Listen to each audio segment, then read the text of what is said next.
Selamat pagi anak-anak, apa kabarnya hari ini? Hari ini kita akan belajar tema 3, subtema yang pertama, pembelajaran ketiga. Sebelum mulai belajar, mari kita berdoa terlebih dahulu.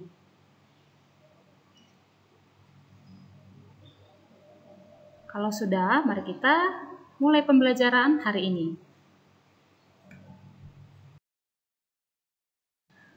Bagian-bagian tumbuhan. Ini adalah akar, ini batang, daun, biji, dan ini buah. Nah, yang paling atas ini bunga. Kita akan belajar bagian-bagian tumbuhan. Yang pertama, akar. Akar adalah bagian tumbuhan yang berada di dalam tanah. Beberapa jenis tumbuhan akar terdapat di atas tanah, bahkan menggantung. Fungsi dari akar tumbuhan yaitu menguatkan berdirinya tumbuhan, menyimpan makanan, dan menyerap air. Contoh tumbuhan yang menyimpan cadangan makanannya di dalam akar adalah singkong, wortel. Jenis-jenis akar yaitu ada akar serabut. Bentuk akar serabut kecil-kecil, halus, dan jumlahnya banyak. Tumbuhan berkeping satu atau monokotil memiliki akar serabut. Contoh tumbuhan berakar serabut yaitu kelapa, jagung, bawang, singkong, padi. Yang kedua, akar tunggang. Bentuk akar tunggang besar, jumlahnya sedikit, arahnya lurus masuk ke dalam tanah. Memiliki akar utama yang bercabang-cabang membentuk akar cabang. Tumbuhan berkeping dua atau dikotil memiliki akar tunggang. Contoh tumbuhan berakar tunggang yaitu apel, jeruk, mangga, rambutan, dan sawo. Berikutnya, batang. Batang merupakan bagian tumbuhan yang ada di atas tanah. Fungsi batang yaitu sebagai tempat tumbuhnya daun, bunga, dan buah. Mengedarkan air dan mineral yang diserap akar ke seluruh bagian tubuh tumbuhan. Daun. Daun banyak mengandung zat hijau daun yang disebut klorofil. Fungsi dari daun yaitu tempat fotosintesis, penguapan air, pertukaran oksigen dan karbon dioksida. Dan daun dibedakan menjadi dua macam, yaitu daun lengkap dan daun tidak lengkap. Daun lengkap terdiri atas 3 bagian, yaitu pelepah, tangkai, dan helaian daun. Contoh tumbuhan yang memiliki daun lengkap yaitu pisang.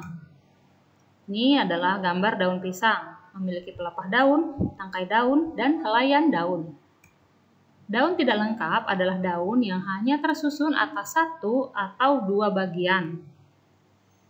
Jadi hanya ada tangkai dan helaian daun saja.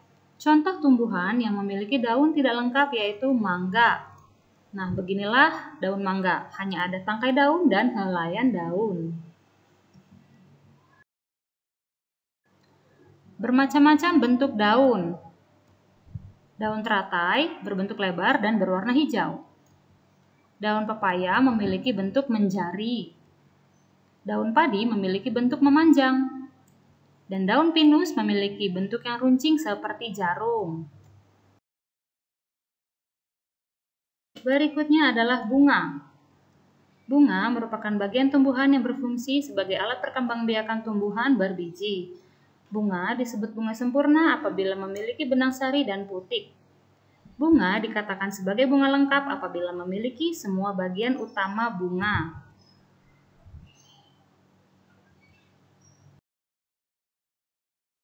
Mari kita perhatikan bagian-bagian bunga berikut ini. Kelopak bunga merupakan bagian bunga yang paling luar. Yang kedua, mahkota bunga terletak di sebelah dalam kelopak dan biasanya mempunyai warna yang beraneka ragam. Benang sari merupakan alat kelamin jantan yang terdiri dari tangkai sari dan kepala sari. Putik merupakan alat kelamin betina. Nah, ini adalah contohnya mulai dari tangkai, kelopak, putik, benang sari, dan mahkota.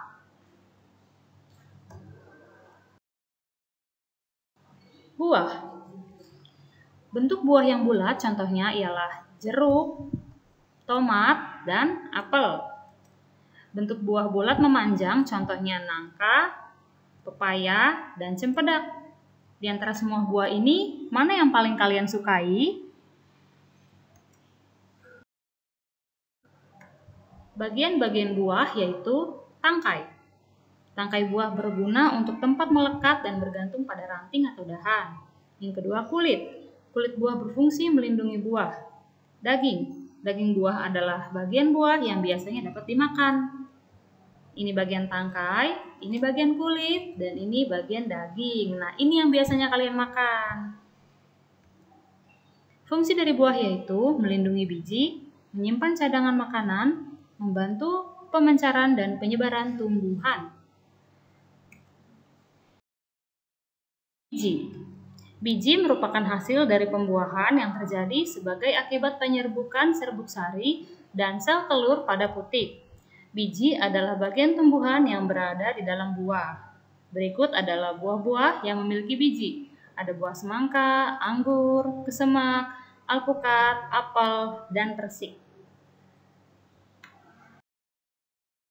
Berdasarkan kepingnya, biji dibedakan menjadi dua, yaitu biji berkeping satu disebut monokotil, dan yang kedua, biji berkeping dua disebut dikotil. Nah, seperti itu gambarnya. Manfaat tumbuhan bagi manusia yaitu yang pertama sebagai sumber makanan, sebagai sumber serat untuk sandang, bahan obat-obatan, sumber oksigen, dan sumber bahan bakar. Masih ingatkah kalian dengan zat hijau daun atau yang disebut klorofil? Klorofil atau pigmen hijau berfungsi sebagai zat warna hijau pada daun dan sebagai tempat proses fotosintesis. Fotosintesis merupakan pembentukan zat makanan atau energi yaitu glukosa.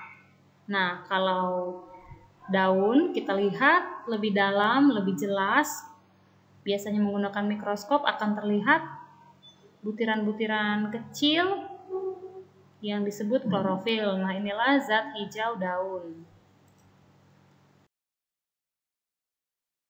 Fotosintesis dilakukan tumbuhan alga dan beberapa jenis bakteri dengan menggunakan zat hara, karbon dioksida, dan air, serta membutuhkan energi cahaya matahari. Hampir semua makhluk hidup bergantung pada energi yang dihasilkan dari fotosintesis. Oke, itu saja pembelajaran kita hari ini.